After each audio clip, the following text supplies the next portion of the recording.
The BFG by Roald Dahl, Chapter 4, The Cave.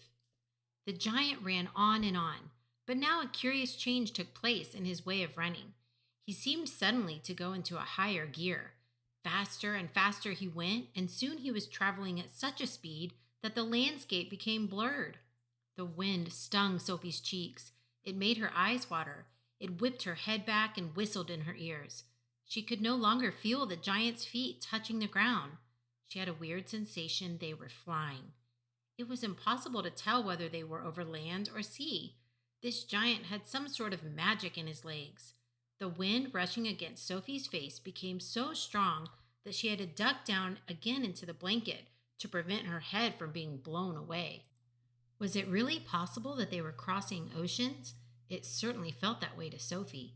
She crouched in the blanket and listened to the howling of the wind.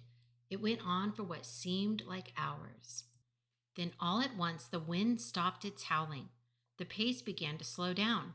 Sophie could feel the giant's feet pounding once again over the earth.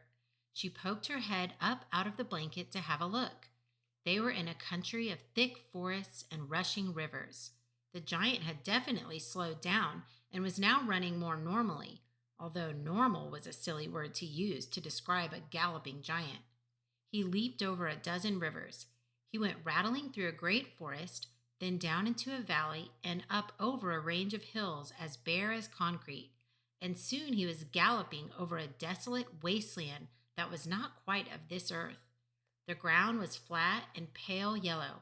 Great lumps of blue rock were scattered around, and dead trees stood everywhere like skeletons. The moon had long since disappeared, and now the dawn was breaking.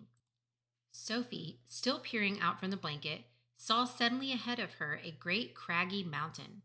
The mountain was dark blue, and all around it the sky was gushing and glistening with light.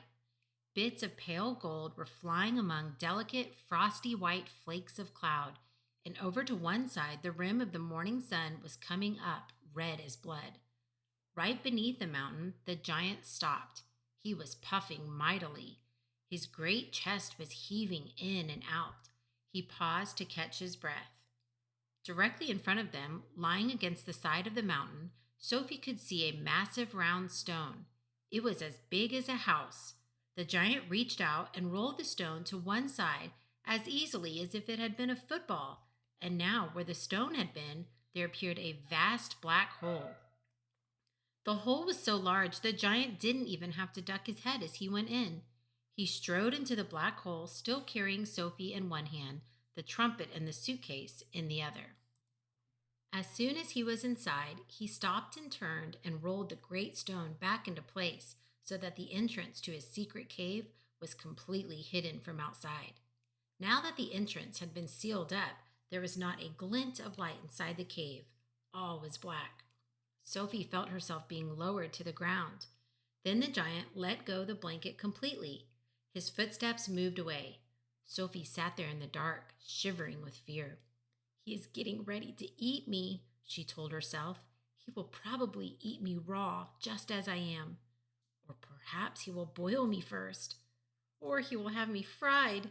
He will drop me like a rasher of bacon into some gigantic frying pan sizzling with fat."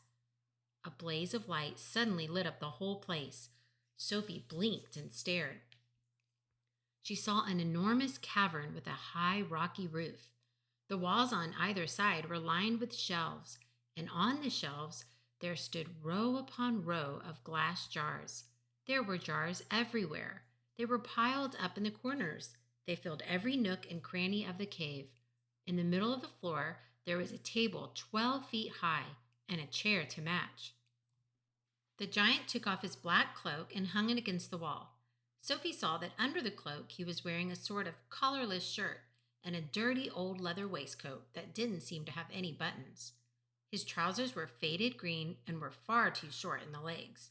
On his bare feet, he was wearing a pair of ridiculous sandals that for some reason had holes cut along each side, with a large hole at the end where his toes stuck out.